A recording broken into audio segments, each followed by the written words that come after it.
So this conversation about sort of the long-lasting impact of empathy is sort of a good segue into our next discussion, which I'm sure empathy will come up quite a bit. It's communications in the Techlash age. So the term Techlash is not new. I think it's been around since, I think, 2018. I think pretty much everyone tuning in has heard it before. It was first coined, so I've seen it credited to both The Economist and the Financial Times. So it was one of the Pearson publications. But it basically comes down to the growing backlash against the big tech players. And in this conversation, we're going to talk about how Techlash is playing out sort of on a global stage, how it's been impacted by the events of 2020, and then of course we'll take a forward-looking view as well. So, and I also want to remind everyone to please ask questions to our panelists in the chat. We will be leaving some time at the end for Q&A. So joining me today, I have Dr. Nurit Weiss-Blatt. She is a research fellow at the University of Southern California's Annenberg School of Communication and Journalism. She also has an upcoming book out, I think it's coming out in March, The Techlash and Tech Crisis Communications. I also have Trent Ross, who is Chief Research Officer at Ipsos, and he's been involved in the company's report on the spread of Techlash, which we'll refer to in the conversation as well.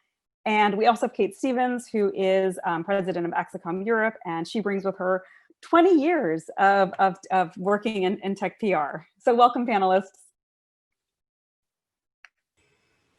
Thanks for having me. Yeah, great. So let's jump in with sort of a foundational question. And Nurit, this might be a good question for you to tackle. Let's just take a quick global snapshot around how Techlash is playing out in this moment, sort of across the globe. Hi, and Nurit, you're from California. I think we should start with just a short background on how did we get here in the first place. So my research on both tech news and tech PR tells the story of the Techlash. So why it started, when, and the company's reactions, their crisis responses. And I think I'll just start briefly from why we have it in the first place and when it started. So for decades, the tech companies were used to mainly flattering coverage, focusing on products being launched and business reporting. So when I analyzed their yearly timeline of coverage, the major picks were what I called product journalism. Again, their products being launched. But when I analyzed 2017, the major picks of coverage, their big news stories, were negative, major tech scandals. It was after the UK's Brexit referendum, and specifically after Donald Trump became president. At the end of 2016, the media started to cover the disinformation phenomena with greater concern, blaming the tech platforms for its widespread. And then it evolved into a bigger story with the revelations about Russian interference in the election. Micro-targeting advertising became the force of evil, and the whole narrative shifted to corporate misdeeds and tech dystopianism, right? So we had a change in culture and the narrative. And since then, each and every year, when I'm analyzing the data, we have a majority of negative coverage for them. So in the past, we had criticism about the companies. Of course, we had around many issues like privacy and cybersecurity, and they had investigations and fines, but the magnitude was totally different. So what we're experiencing now is much stronger. So I think that's like short framework. Right. You know, there's a lot of threads that you brought up there, Nurit, and I'm curious, maybe Trent, this might be a good question for you. I was looking at the Ipsos research, and it said that the biggest concern amongst the many threads of Techlash is around data privacy. And I was sort of surprised that that was more so than, tech addiction, antitrust, and even fake news.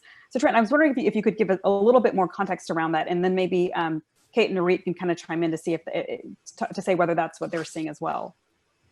Right. Well, I think there's a push-pull in terms of people's reliance on technology, and the fact that you have global majorities saying that technology makes their lives better and it helps them solve problems.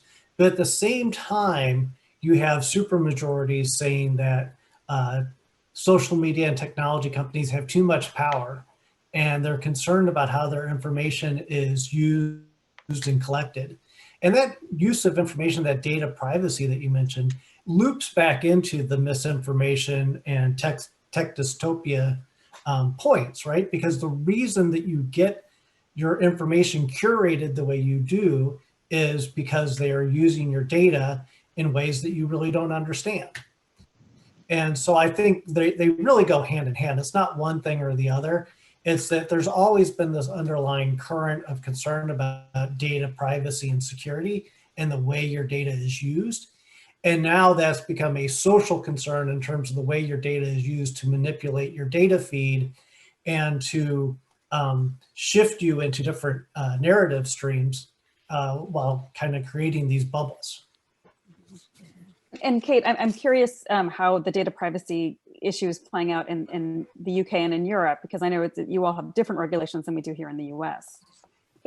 Different regulations ever, and also different attitudes towards it. And I think the point that Trent made there about the lack of understanding how data is being used fundamentally comes down to the point that there's a trust in tech. And that's one of the main reasons that's driving all of this. Yes, it's true to see that most of the stuff that comes across in the media is around politics and privacy.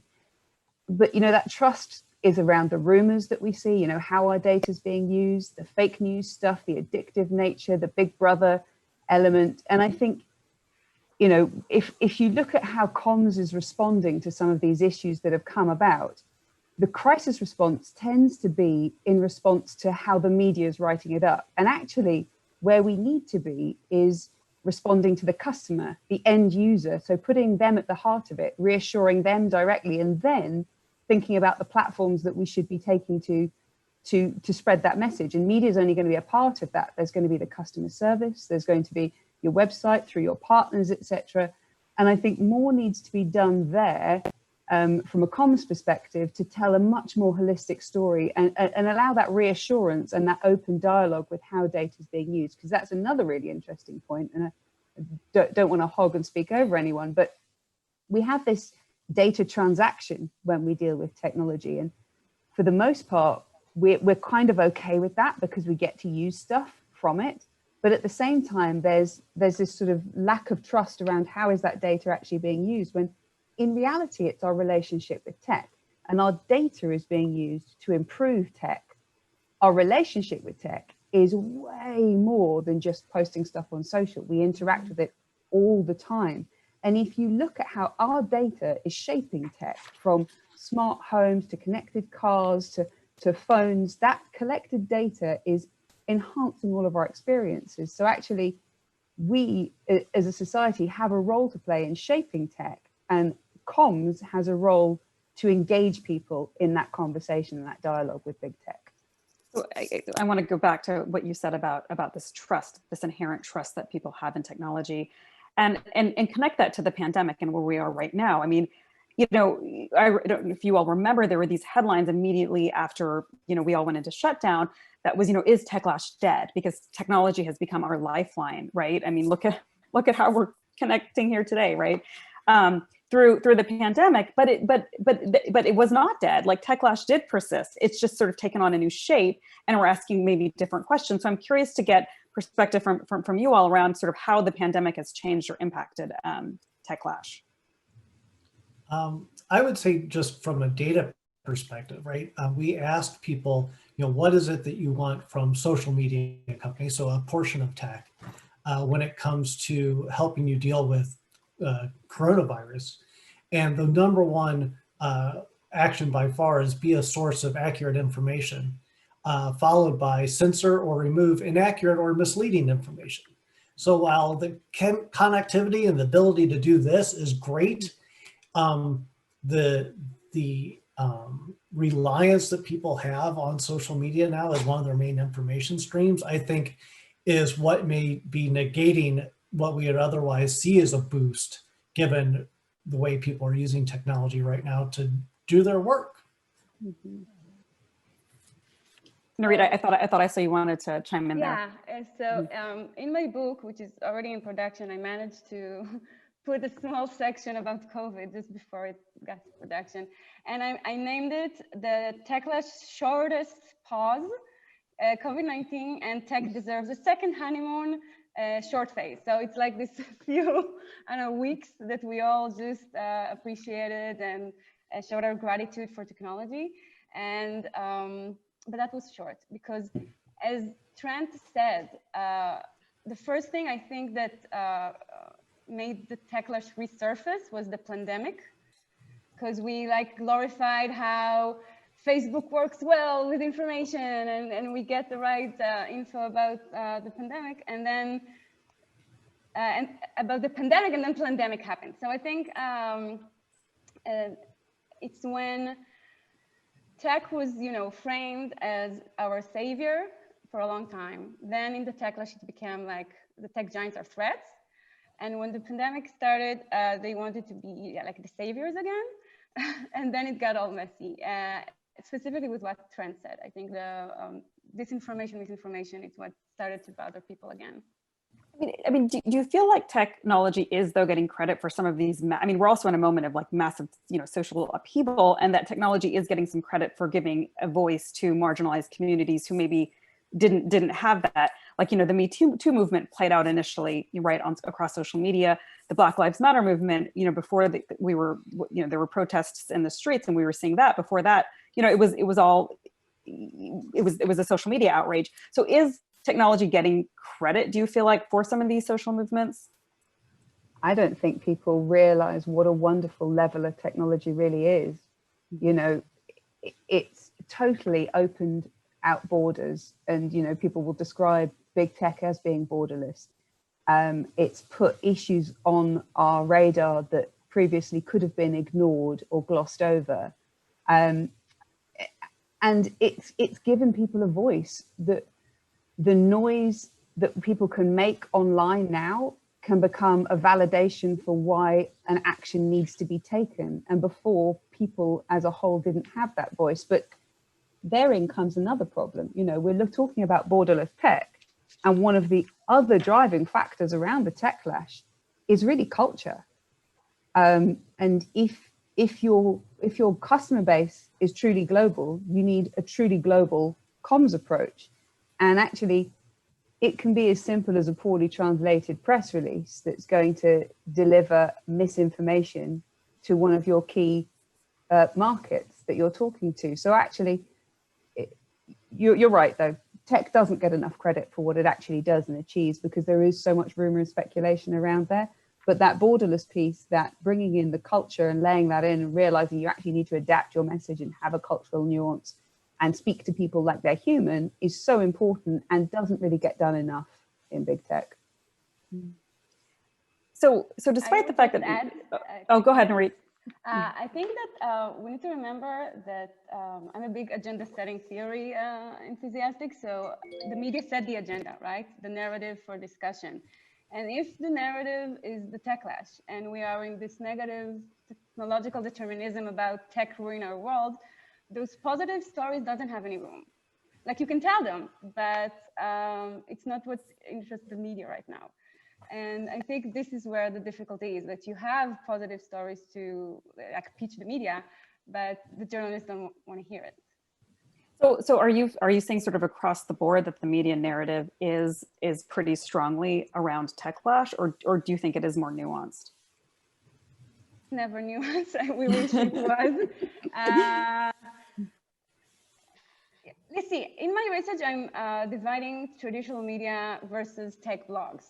And the reason I'm doing it is because tech blogs were late to the Techlash narrative, and they're more tech geeky, tech product enthusiastic still. If like the iPhone launch that we just saw. So there are good, headlines and product reviews, but they're mainly, again, in the tech blogs sphere.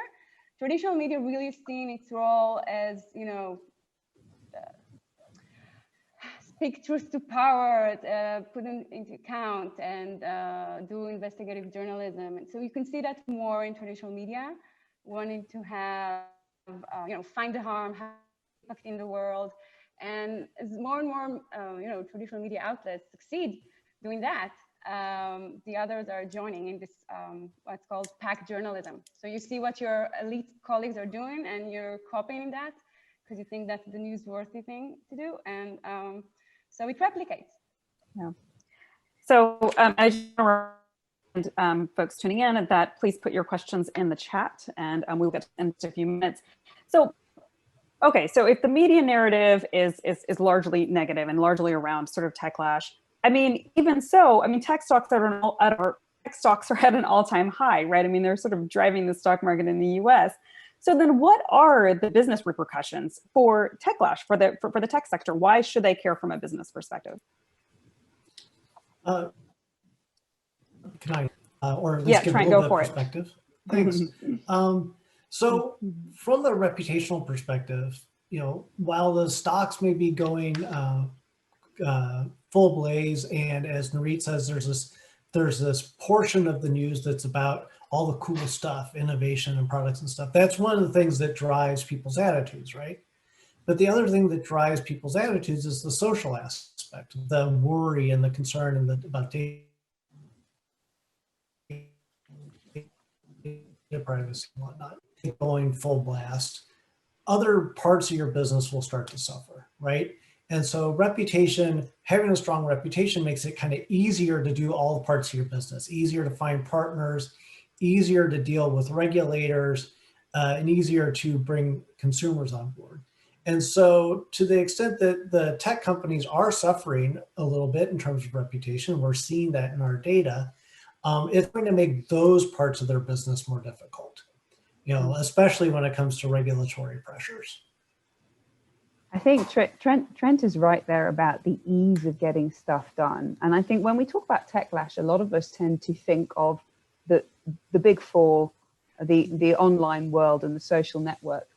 But actually, it's really not limited to that. And if you look at the Techlash around things like 5G and how difficult it can be to get a 5G mast installed because of all the rumor, speculation, misinformation around how that's going to kill you within nanoseconds and all the birds in your local community, you realize that actually this fear mongering is much bigger than the big four. It's just only the big four that seem to be hauled up in front of government and expected to answer questions for stuff, when actually there's such a huge opportunity for people to partner with big tech and such a big opportunity for big tech to be more open and candid. And I think one of the challenges that they have faced to date is the techie way in which they have communicated. You know, if you go back a few years, widgety updates were things that comms people used to say, oh no, that's not really interesting. We won't do an announcement about that. But these days, we're far more tech savvy, and our ability to say this widgety update is going to do this life-changing thing for you, that actually those things need to be communicated better. And we need to talk in a really human language. And I think everybody thinks they're talking in a human language. And these companies think they're being really open with how data is handled. But when your data privacy policy is about 12 pages long and talks in a lot of jargon, it's not being really candid. And nobody's being given really clear examples of how their data or whatever it might be is making a difference. And actually, going back to the point that you made, Arthur, around COVID and the impact that's had, actually, as we start to realize there is a really tangible example of how me giving my data to a track and trace system is going to allow my freedom of movement in a world that has no vaccine for this current pandemic, actually, I'm seeing a really very tangible, clear benefit to that data exchange and what I get back from it. So my hope is that can actually change people's perception and relationship. Whether or not people draw the lines between the two is another question, but I guess that's another job for comms to do if we can tell that story. Yeah. So we actually, Nurit, yeah, you can go ahead. I think the one sentence, I think we just see still tech companies as black boxes producing black boxes. I mean, as Kate said, they just doesn't do enough to educate about their, you know, various difficulties and nuances and actually, again, positive things that they're doing and humanize their brand, as she said. So yeah, I agree. Yeah. Like when you talk to both journalists that cover it and they're tech savvy and look at service with the audience, yeah, for them it's just this black box. Yeah, no, I think that humanization, I think that's been a common thread throughout many of the sessions actually at PRovoke this year and in years past. So we are actually getting a lot of audience questions. So let's turn it over. So I'll just read them out. The first one is, how relevant is the geographic context? Given that tech companies are also being judged based on where they are from, whether that might be the US or China. Global question, who wants to take this one? I mean, I'm happy to start because it kind of goes back to the point that I made about culture. You know, to Nurit's point, there's a huge amount in the media, mostly around politics, getting a lot of airtime. And that cultural politics is playing a huge bag in this with the US-China narrative. And that is painful. But, and absolutely not necessarily just too. But I don't want to get into a political debate. But what I do think is really, really interesting is as you start to delve into other countries and other markets. You know, for example, I was talking to our Italian country manager, and she said it's just not a thing in media here. It's not being written about. Nobody cares in the same way. And it's really interesting that actually we're here kind of talking to ourselves almost in our giant echo chamber. Where the rest of the world is like, well, we're just going to do our own thing over here. And, you know, even in France, it's being written about. The political themes are coming out. It's there, but nobody's calling it Techlash. Nobody's seeing this big, they're viewing it much more as this is a political issue here. This is this issue here. And nobody's going, God, everybody hates the tech companies, aren't they terrible? And I think that's a really interesting point when we think, you know, remember the world is round. And actually a lot of the news that we consume, to the point that Nurit made, you know, the media are driving the agenda. We're only seeing what we're being fed. So actually we're missing all the other stuff that's happening in all the other countries around the world. And it's not necessarily quite the same. So did anyone else want to comment on that? If not, I will just, next question. I'm from Israel, so I will represent the Middle East here. Yeah. Well, we are the startup nation. So I think we don't see enough or even a little bit of the Techlash because we are still seeing all the benefits of the tech industry and glorifying it and cheerleading of everything, technology and innovation. So we have criticism, but not, you know, in magnitude, like I think some parts of Europe and the US. So, you know, we had talked about giving folks, you know, a tangible takeaway from this conversation, and it looks like our next question is asking for that, and I'll just read it. So a question on Kate's point regarding tech companies not talking to customers like they are human. How do you bridge that gap as an in-house or as agency communications counsel? So this, I'll open this up to, you know, let's give folks a takeaway that they can maybe apply to their jobs, you know, today. I mean, I think it's often in the language that you use. If you look at a lot of the stuff that goes out from tech companies, they talk about their customers as users. And, you know, who else talks about users but drug dealers, right? And we have this addictive issue. So why are we not talking about them as people? And why are we not giving them a little bit more credit for what they know? So I think it's just being really mindful about how you refer to the people you're talking to your customers. How do you draw them in? I think, you know, I had a really interesting conversation with somebody at a big tech firm who shall remain nameless, and talked about an idea. And one of the bits of feedback was, I just don't think we can get HQ on board with this. And I think as comms professionals, we really have a role to push hard about the influence of comms. You know, one of the other reasons, and this is so multi-layered, we could talk about this for hours, but one of the other reasons why Techlash is a challenge is communications isn't necessarily at a board level. People don't necessarily understand the value of putting comms through everything that we're doing, the customer service, the website, the media, the partners. And when it's just isolated to media, then it's not giving you the opportunity to talk that really well-rounded language. So even just little things about making it culturally relevant for wherever you're telling your story and referring to people as people, not users, can make an enormous difference in the way people feel about their relationship with the tech companies. Trent or Nurit, do either of you want to give a takeaway? I will note that when I analyze the tech companies, you know, press releases and spokesperson statements to journalists and how they handle their crisis communication, I really found something that I call the tech PR template for crisis. So all the companies, no matter the company, no matter the story, rolled out like the same playbook. And the first strategy was this victim-villain framing of we had good intention, previous good deeds, great policies, but our platform product was manipulated, misused by bad, malicious actors. So it's this scapegoating of we were good versus the outside. And the other trend was all the apology tours that we saw with we're sorry, ask for forgiveness, yada, yada. But they also said, we know we need to do better. And you know this sentence, right? Although we made steady progress, we know we have a lot more work to do, and we know we need to do better. And but those were all like pseudo apologies because of the elements in, you know, I mentioned in the first strategy, which is us good versus them, the bad. So it's scapegoating and victimization. So what the companies basically said is we are a victim of the crisis. So what the media done when, you know, receiving all those responses, it backlashed. So the critics said that you need to stop blaming others, you need to take responsibility, don't play the victim here, and actions should follow words, and don't ask for forgiveness, ask for permission. So each and every strategy that I analyzed backlashed in the media. So I think that for them is experiencing that again and again and again. They should look at how to maybe change this playbook because it didn't work. It just made things worse, I think. So, you know, we have just about 2 minutes left, and we do have one more question, and it's about, it alludes to some of what you were saying, Nurit, about the culture in these companies. And the question is, you know, they remember when Microsoft was under antitrust fire and their attitude was, we make good products, so that's enough. Leave us alone.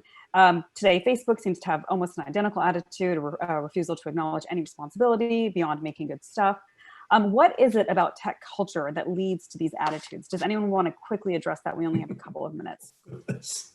Yeah, I know it's a big question. Yeah, and I did a lot of work for Microsoft back in the East, and you know, they coasted along for a long time on the good products and were fine before really investing in communications. And to the point where, you know, they had one guy in Washington, D.C. who worked out of his Jeep Cherokee parked in front of Congress. So now they have, you know, a giant office and, you know, they have a focus on communications. I just think it's a maturity issue in some ways with these businesses that they think they can, you know, get along on, hey, no, we got this great stuff. And you can't, you have to invest in it, and you have to invest in aligning what you do as a business, your operational side with your communication side.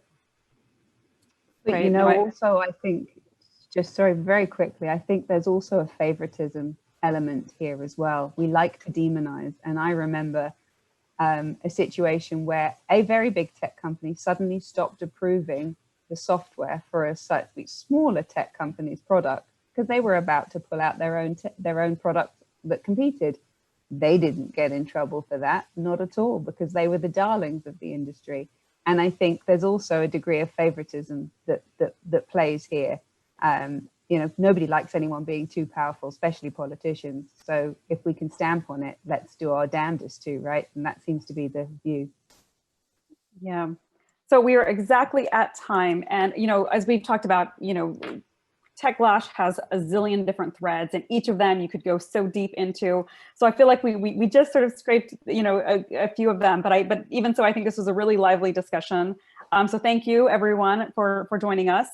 I'm sure this is going to continue to be a focal point for our discussions for years to come.